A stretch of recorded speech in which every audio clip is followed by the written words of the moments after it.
If you thought the new Wellcraft 435 was just going to be a bigger, beefier, pricier version of the 335 adventure boat that we saw debut in Cannes back in 2022, then chances are you're in for a bit of a surprise.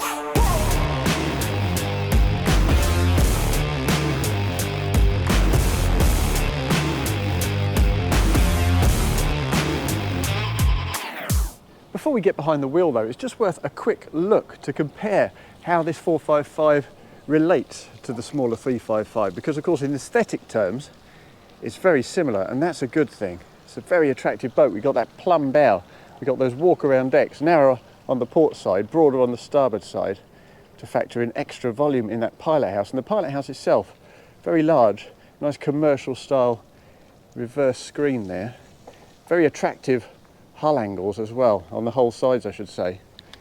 But then as we move back, you'll see the one thing that really marks this out as different, as distinct from the smaller 355, is in fact a similarity, because they both use the same engine rig, triple 350s. You'll see those on the transom of the 355 for performance in the region of 55 knots.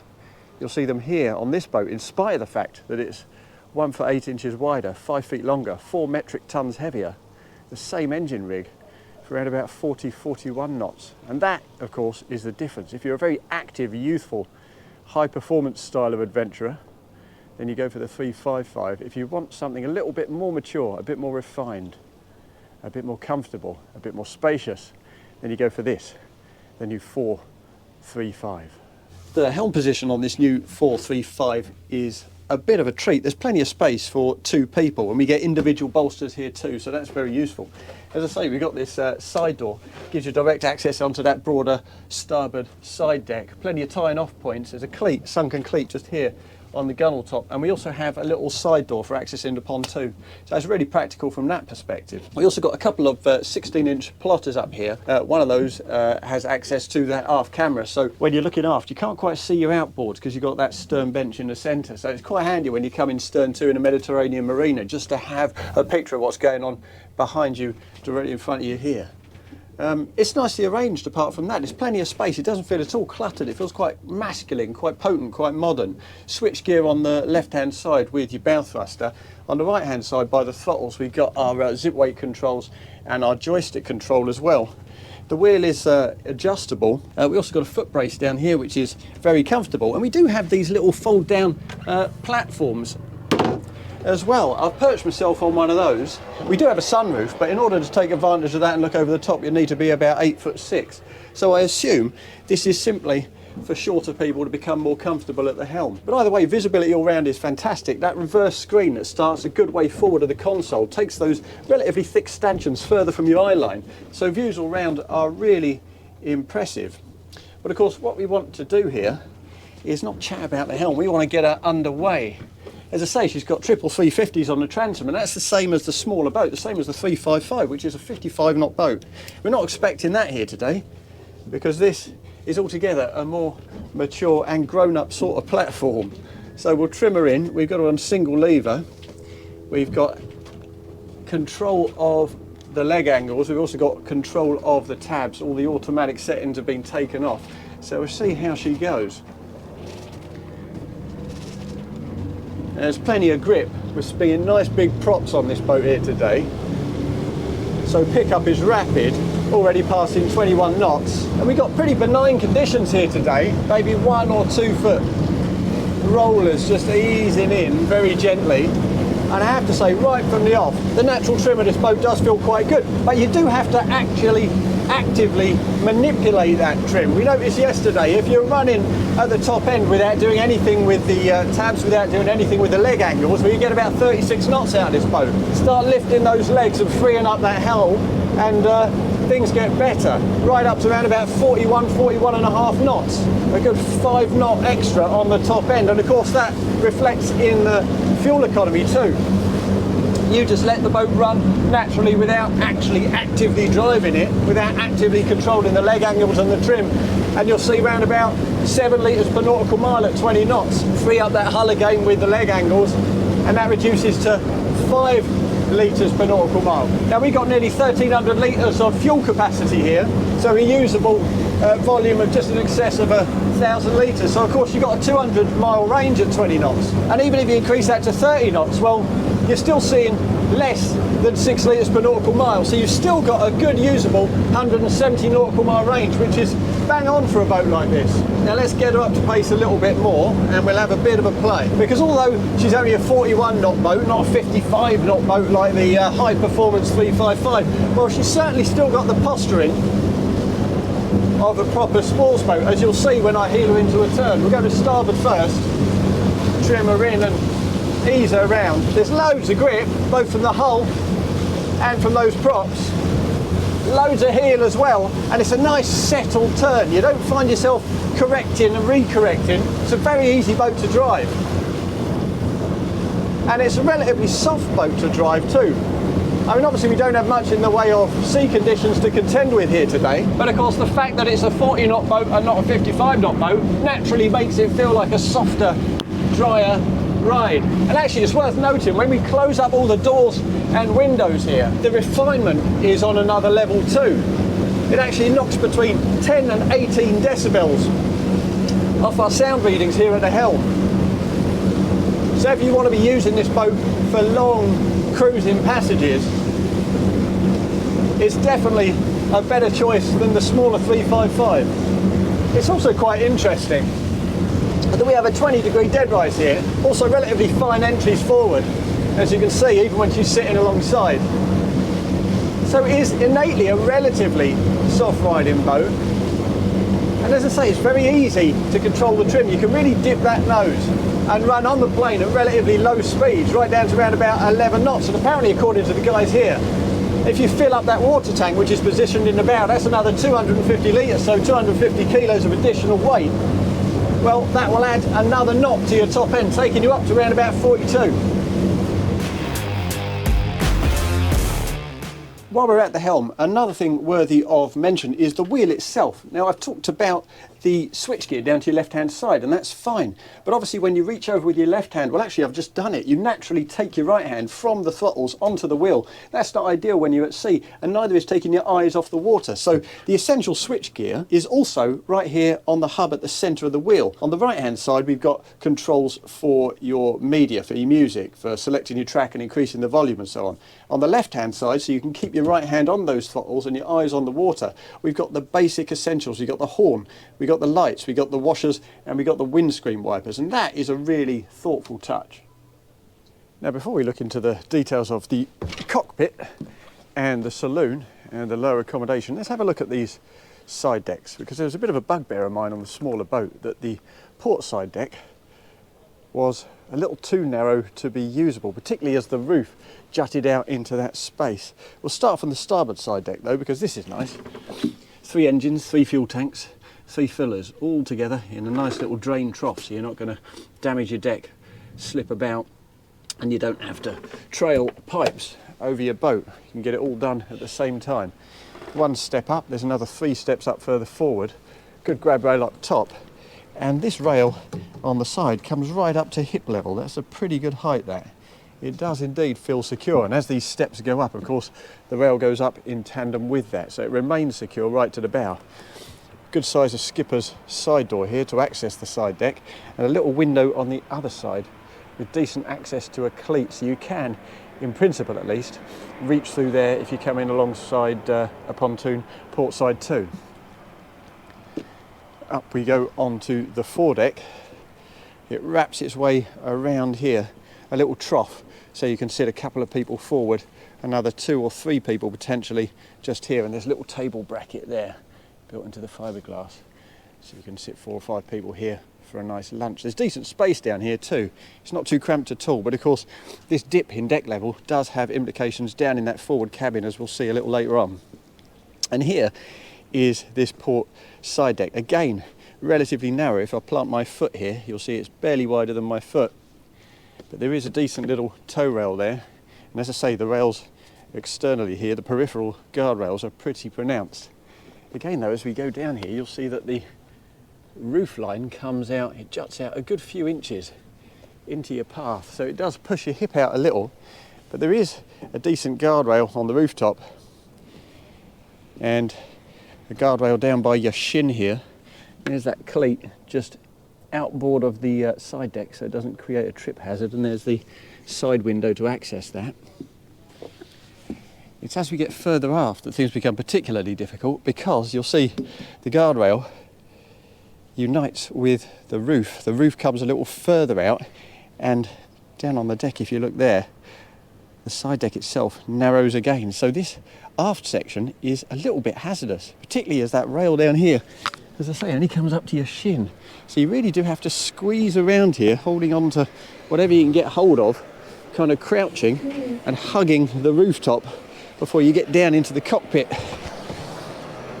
So that needs a bit of work, and the guys here tell me it's going to get exactly that. And that's good to see. Now we're down here in the cockpit though, let's have a look at the arrangement back here. Now we have some pretty good swim platforms on both sides of those triple outboards. So it's clearly quite a beamy boat. Of course, there's also the central bridge that you can lift up so you can trim those engines right out when you come alongside. Here in the back end of the stern bench, we've got little receptacles for carbon fibre poles that extend up. And then here we have a canvas which stretches aft to join them. But what's particularly impressive here is the fact that once you've done that to create shade from above, you can also create shade vertically down behind you, down to the little eyes here, so that when the sun gets low in the sky, you're not getting burned on the back of the neck as you sit there on that stern bench. It's a very thoughtful touch, and it's very easy to rig too. What I also like back here is the fact that it's relatively convertible. Now we've got a permanent L-shaped bench there with a table that folds out. That's not a drop-down table, that's permanently rigged for lunch, for dinner. We also have this unit on the port side. Now we've got a neat little griddle in here, as you can see. A grab handle, a good size in here for a proper fridge or an ice maker if you prefer, so you can serve yourselves without heading further forward to the galley on the port side of the saloon. We also have this down here, a little movable seat pod, and that's quite handy because when you drop down these terraces, we have one on either side, and extend the deck space back here, you can actually perch this out on one of those terraces, relax with a glass of wine, have a lovely view, or you could just pop it in this gap here and create an unbroken chaise longue style sunbed facing aft. That's how it looks when it's fully rigged.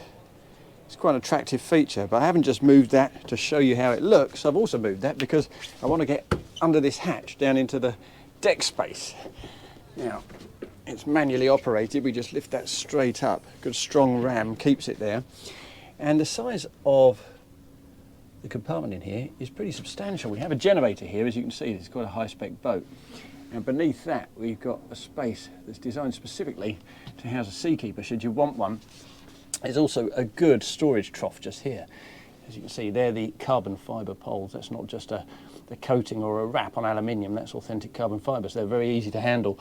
And this is a ladder which goes onto these drop-down terraces. As you can see, we've got receptacles here, so you can pop the ladder in, have a nice safe access point to the water that's well away from the engine, so that makes loads of sense, and it's the same on the starboard side. But let's close that up now and have a look at another little hatch just to the side, because this is a pretty generous one too. If I just lift that up, again a good strong ram.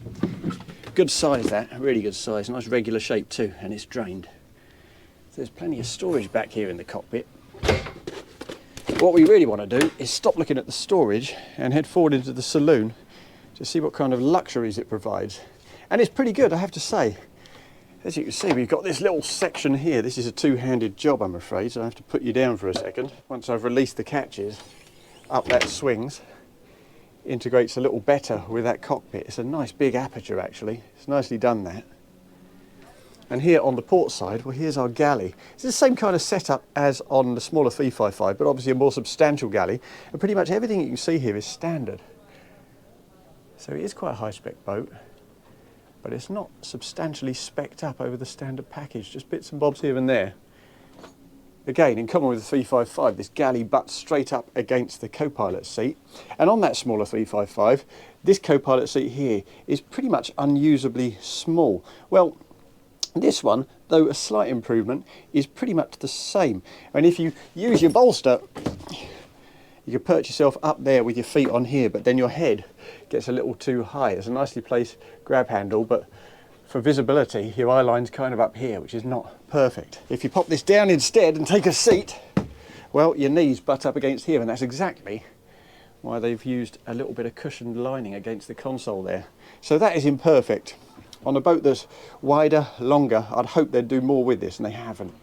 I'd definitely, if it were me, take a little bit more off the galley, give yourself a bit more space there for a bit more comfort. On the starboard side, well, there's that very comfortable twin helm station, and behind that, again, good use of space, butting directly up against it, an L-shaped dinette. Fold out leaves on the table. Again, that is fixed. That doesn't drop down into the space, because you don't need to convert that to an additional berth, because we have a couple of permanent double cabins down below. That's something a 355 does not have. That's all about the convertibility in order to accommodate people overnight.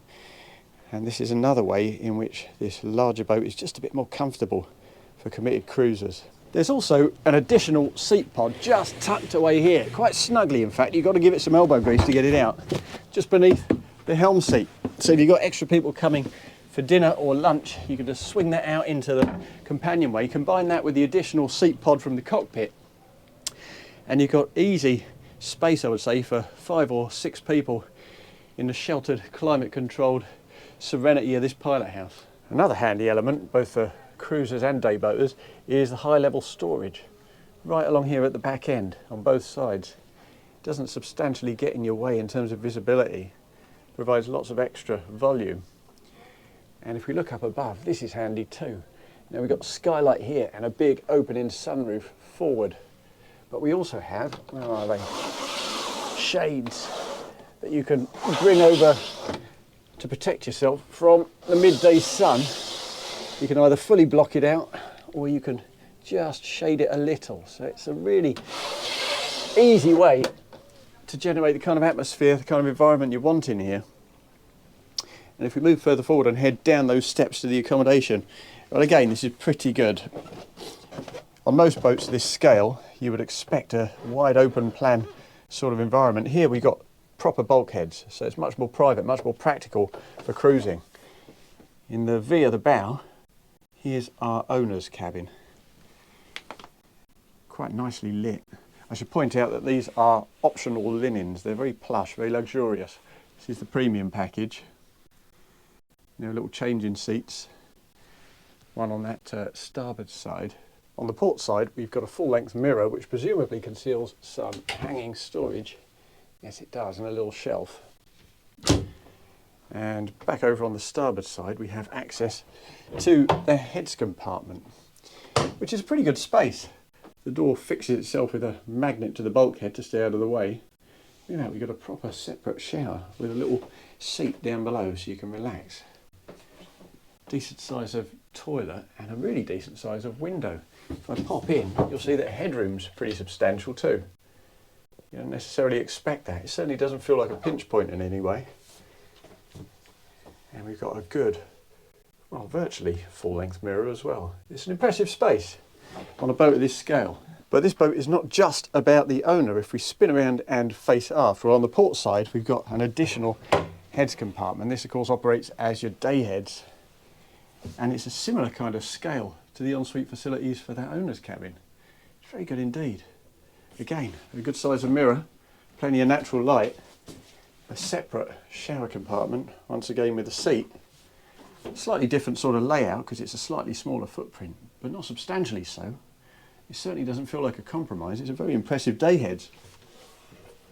Close that up and move across to the starboard side, past the switch panel, which also has access to your Fusion remote.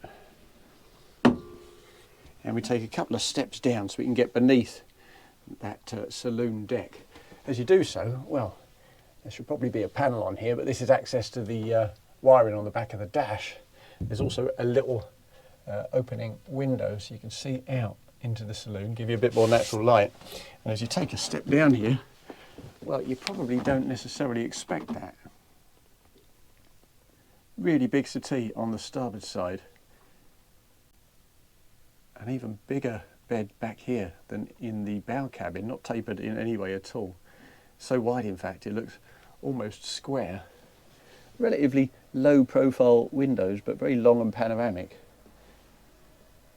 And decent bit of storage on the port side too, plus built-in storage in that bedside table. And if I just move myself out of the way, sit on the bed and face across to the starboard side, a bit more storage there. Again, some of these panels should probably be in place rather than giving us privileged access to the engineering spaces, the wiring, the pipes and so on. But the basic layout is very impressive. I like this very much. In terms of the headroom, well, I do of course have to stoop to get in here. We are, after all, beneath that saloon floor. But it's pretty decent. I mean, when I sit down as a 6-footer, my hair is kind of brushing the deck head up here. But you don't feel cramped. And there is space to sit up at the head end of the bed. Again, there is a lip here, which kind of impoverishes the headroom a little bit. It'd be much better without that. So you could actually take full advantage of the height, sit yourself up in bed and have a proper read. But this is the sort of mid-cabin that might actually encourage you as the owner to use this for yourself and pop the kids or your guests up in the bow cabin instead. This new Wellcraft 435 then is really quite a pleasant surprise. I mean, no, it's not quite as sporting, as fast, as dynamic as the smaller 355, but for most people and for most applications, it's a comprehensively better boat.